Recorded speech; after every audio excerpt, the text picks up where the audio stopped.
예언서를 좀 보다 보니까 두 가지가 좀 눈에 들어왔어요.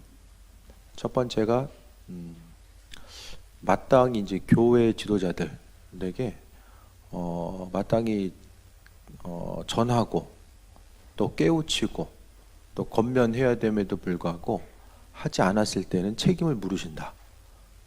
그 예언서의 부분이 아주 많은 부분이 그 부분이 나와 있었어요. 그러니까 저뿐만 아니라 이제 셀 리더를 맡고 있든 아무튼 교회에서의 어떤 직분을 맡고 있는 이들에게 하나님께서 어떤 마음을 주시고 또 입술로서 행하라고 하신 것들에 대해서 권면하라고 하는 것들에서 하지 않았을 때는 하나님께서 또 이제 책임을 물으신다라는 거예요. 그러니까 제게 주시는 것들이 있고 또 교회의 리더로서 분명히 주어지는 것. 낮에도 말씀드렸던 것처럼 하나님께서 하시는 그 말씀, 하나님께서 주신 말씀과 같이 이제 선포하라고 이야기하잖아요. 그것에 대해서 한 가지를 좀 깊이 바라봤고 또 한 가지가 예배에 대해서 이야기하는 것. 그러니까 안식일을 거룩하게 지키라고 한 모습에 대해서 성경에서는 아주 깊게 이야기합니다. 그러니까 안식일을 아주 주님 보시기 합한 상태로 거룩하게 지키지 않았을 때에 하나님께서 책망하신다라는 사실을 이제 그 예언서의 많은 부분 가운데서 하나님께서 언급하고 있는 이 두 가지를 예언서를 공부하면서 봤어요. 이 시간을 통해서 예배도 마찬가지입니다. 예배의 순간순간 우리가 하나님 말씀에 대해서 듣고 또 예배를 통해서 우리가 거룩하게 지키고자 하는 그 삶의 중심 자체를 하나님께서 원하시는데 구약에서의 예배는 상당히 힘들었어요. 그 번제나 이제 제사의 종류가 한 5가지가 되는데 그 제사로 드리려면은 먼저 이제 예배에 대해서 생각했을 때에 제물을 가져오게 되죠. 제물을 가져오게 되는데 이 고고학적인 발굴에 의해서 이제 그 이스라엘의 가옥 구조를 보면은 동물이 집에 있었어요. 그러니까 대단위로 이제 목축한 사람들은 좀 얘기가 달랐겠지만은 이제 몇 마리씩 해가지고 나단 선지자가 와서 이제 다윗 왕에게 책망하잖아요. 양 한 마리 있는 사람, 정말로 가죽같이 지낸 양 한 마리를 뺏어가가지고 이제 뭐 이렇게 잡았다 이야기하잖아요. 그게 우리 생각하면 아니 무슨 양을 갖다가 가죽처럼 지내? 예? 무슨 애완 뭐 반려 양이야? 뭐 그렇게 생각할 수 있잖아요. 근데 그들의 가옥 구조를 보면 방이 있고 한 칸을 중심으로 바로 옆에 우리가 있는 거예요. 예.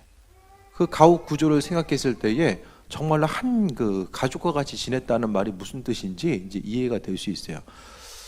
하나님께서 이제 그 예를 들어서 속죄죄, 범죄했을 때에 부지 중에 이제 죄를 졌을 때에 드린 이 속죄죄를 생각했을 때에 제사장이 범죄하거나 했을 때는 또 이제 어떤 대표적인 무리들, 지도층이 이제 범죄했을 때는 소들이라고 하거든요. 그 다음에 또 우두머리에 대해서 그 아래 우두머리가 범죄했을 때는 이제 양이나 염소를 드리라고 했어요. 하지만 또 없는 사람들은 비둘기, 그것도 없으면 이제 곡식 드리는 모습을 이야기하거든요. 그런데 없는 집에 곡식이나 있는 집에 소나 비슷한 거예요. 재산상에는 아주 큰 거죠. 그러니까 제물을 드리라고 했을 때에 우리 집에 있는 양 한 마리를 드린다라는 것은 양이 많은 집도 있었겠지만은 양이 한 4-5마리 정도 있는 그 집에 있어서 양 한 마리 드린다? 이게 제사 한번 드리는 데 있어서 상당한 그 수고와 노력. 그러니까 제물을 드림에 있어서 그냥 제물 지나가네? 그게 아니라 식구 같아. 예? 식구가 죽는 거나 마찬가지야. 예를 들어서. 그러니까 제물에게 내가 가지고 있는 죄가 전가되는 거잖아요. 그러니까 제물을 가지고 오면 그 제물을 가지고 와서 드림에 있어서 내 죄가 이제 가져와 가지고 제물 드린 사람이 제물에다가 안수를 해요. 그 다음에 이제 잡는 것까지도 이제 그 드리잖아요. 옛날에는 개 잡을 때 이제 니네 집 개 우리 가져오고 우리 집 개 니네 가져가고 뭐 그랬다고 그러더라고요. 그런 것처럼 어쨌든 간에 뭐 내가 기르던 거 이렇게 잡는 거 이게 쉽진 않았을 거예요. 그러니까 제사 예배에 참여하는 것 자체가 그냥 있는 거 그냥 제물 양 한 마리 아주 수많은 양들 중에서 한 마리 가져다가 그냥 제사 때 예배 때 그냥 드린다 그렇게 생각하면 안 돼요. 내 소중한 것을 생각하면서 양을 보면서 우리 식구 같은 그런 양인데 내 죄 때문에 양이 죽는구나. 그것을 생각하면서 다시는 이게 죄를 짓지 말아야지. 돌이켜야지. 거듭나야지. 그런 생각에 대해서 한 거예요. 그러니까 예배 때 드리는 의미성.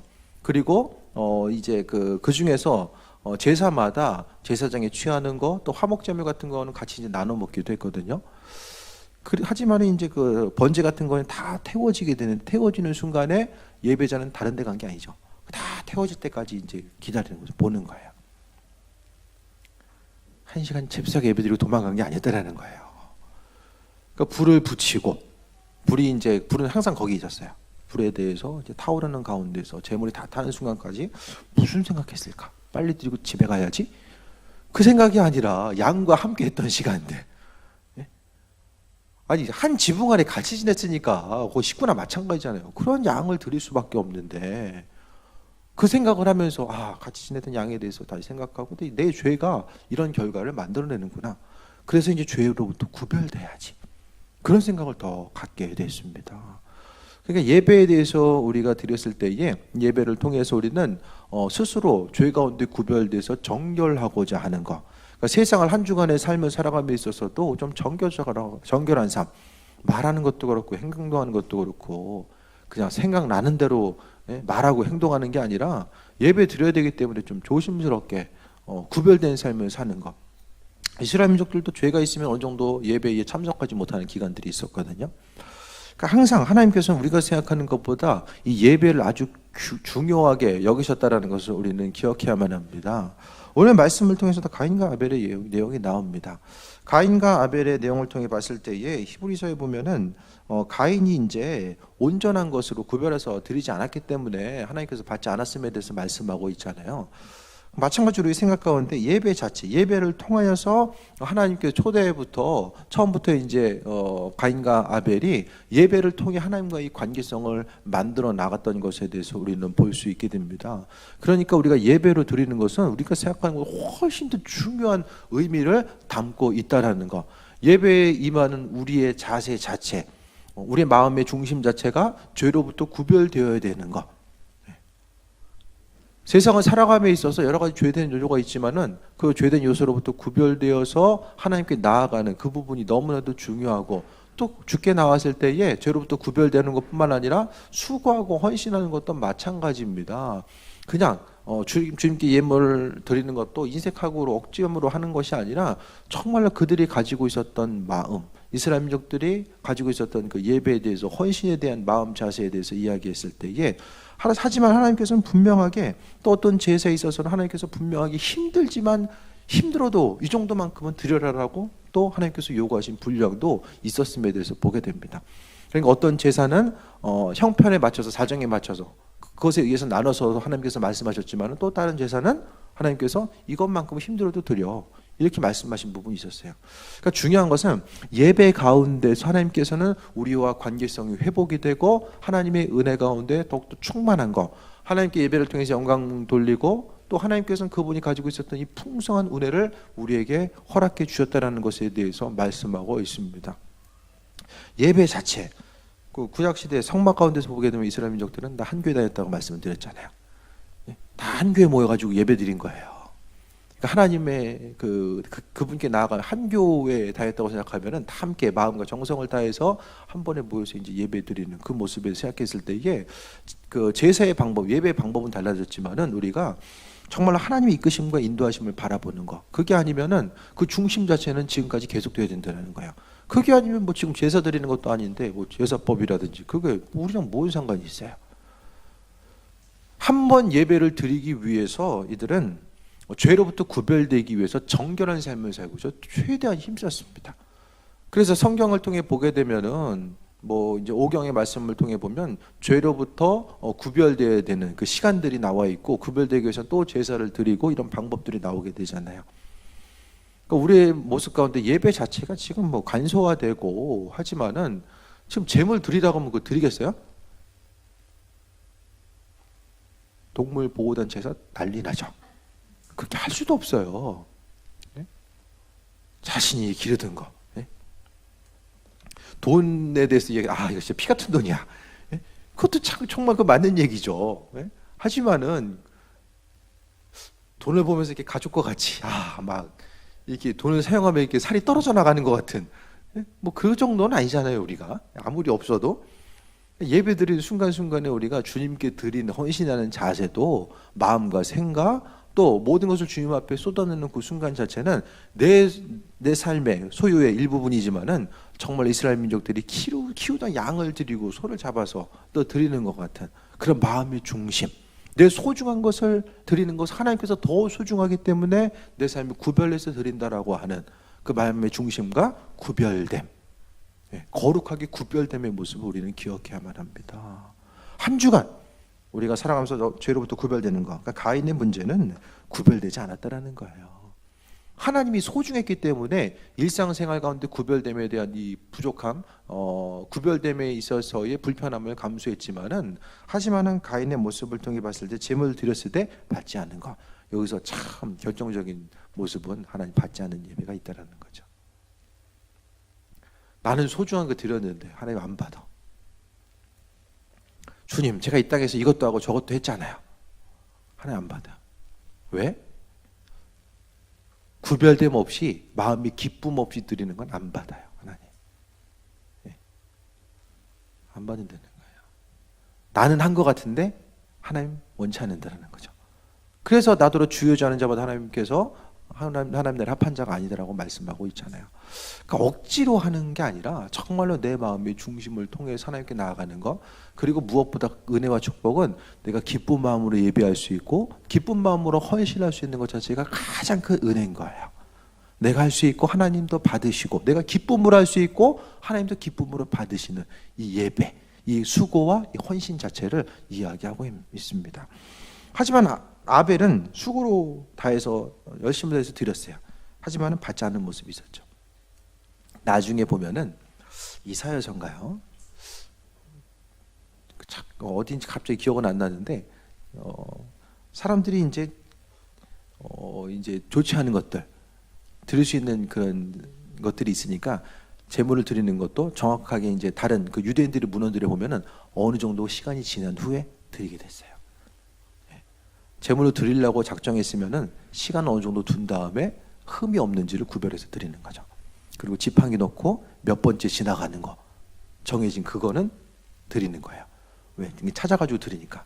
그러니까 사람들이 정성을 다해 드리는 사람도 있지만 요리저리 머리 올려가지고 그냥 안 좋은 것도 어떻게 하면 이거 빨리 속아낼까, 그렇게 생각하는 사람도 분명히 있었다는 거죠. 그러니까 예배 가운데 우리는 하나님 받으시는 예배와 받지 않는 예배가 있다. 그것에 대해서 생각했을 때 평생을 예배 드렸는데 하나님 안 받으셨어. 그 시간에 딴 거 했으면은 그 육신적으로 좀 편안하게 뭘 할 수도 있었을 거예요. 하지만 중요한 것은 우리가 기쁨으로 드린 예배는, 예배라는 것은 일방적인 거, 한쪽에 일방적인 것이 아니라 상호간에 또 주고받음이 있어져야 돼요. 예배는 주일 예배뿐만 아니라 모든 예배가, 하나님께서 교회를 통해 주신 모든 예배는 다 소중한 예배입니다. 이스라엘 민족들은 예배를 통해서 하나님 만났고, 하나님 예배를 통해서 그들과 만나주시고, 이스라엘 민족들의 정체성은 그들이 하나님의 자녀됨은 예배를 통하여서 확립되고 만들어져 갔음에 대해서 우리가 볼 수 있게 됩니다. 정말 예배라는 거, 예배에 생명 걸고자 하고 예배를 통해 주님 보고자 했을 때 하나님께서 은혜 더하시고 함께 해주십니다. 하나님께서 우리를 예배를 통해서 하나님께 영광 받기 위해서 창조하셨다라고 말씀하셨잖아요. 점점 이제 예배도 없어져가고 예배드리는 사람도 사라져가는 때가 점점 이제 나타나게 되는데, 그 가운데서 구별되어서 하나님의 전을 지키고자 하고 주님께 구별되어서 예배드리려고 하는 한 사람 한 사람을 하나님께서는 귀하게 여기시고 은혜로 축복하시고 또 함께 해주십니다. 믿는 자로서 하나님 예배를 통해서 우리의 죄 용서와 하나님의 축복과 예비하심이 그 안에 더 펼쳐지게 되고, 또 주의 도우심이 무엇인지를 깨달아 알게 됩니다.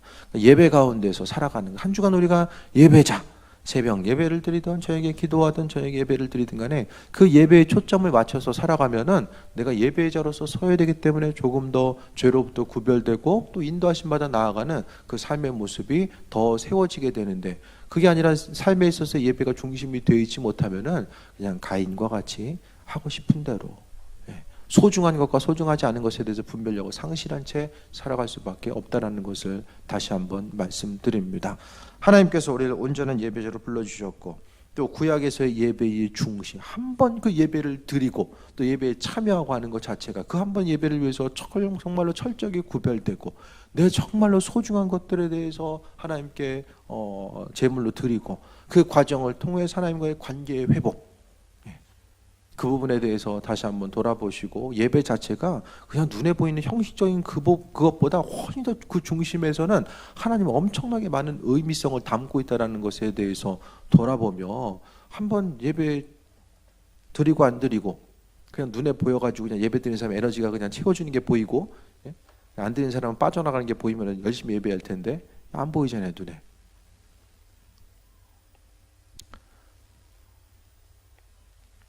온전한 예배자로 하나님 우리를 불러주셨습니다. 예배는 선택 요소가 아닙니다. 하나님께서 말씀하신 아주 중요한 하나님과 교제와 회복의 장이 바로 예배입니다. 예배를 잃어버리면 다 잊어버립니다. 다 소진돼서 다 없어집니다. 순간순간 예배를 통해서 애들한테 주일날 밥을 몰아서 먹여. 그리고 일주일 살아? 그럼 어떻게 돼요? 다 먹을 수 있어요? 일주일치 먹을 거? 못 먹죠.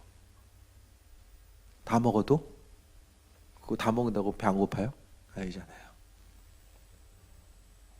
한국 교회 전통 가운데서, 기독교 역사 가운데서 예배가 존재하는 것은 그만큼 이유가 있습니다. 하나님께서 주시고자 하는 공급하심에 대한 은혜를 우리가 경험하지 않으면은 소진돼요. 영양소가 조금씩 빠져나갑니다. 필수 영양소가 빠져나갔는데 그 빠져나간 줄 몰라요.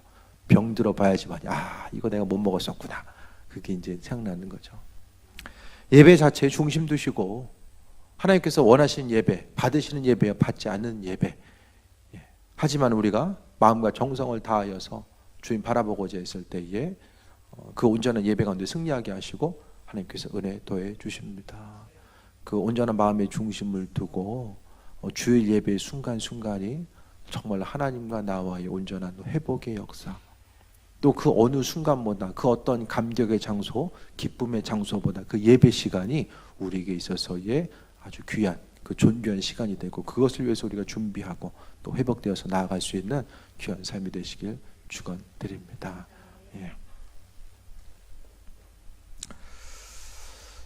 기도하겠습니다. 하나님 감사합니다. 우리를 은혜 가운데 불러주셨습니다. 믿음으로 승리하게 하시고 항상 주로 인해서 강건함 누릴 수 있도록 주관하여 주옵소서. 항상 모든 것이 하나님의 은혜입니다. 주께서 우리를 예배자로 불러주셨사오니 아버지 하나님 기쁨과 감사와 또 감동이 있는 귀한 예배 드릴 수 있도록 은혜 더하여 주옵소서. 우리의 삶을 통해서 항상 영광 받으시고 은혜 더옵소서.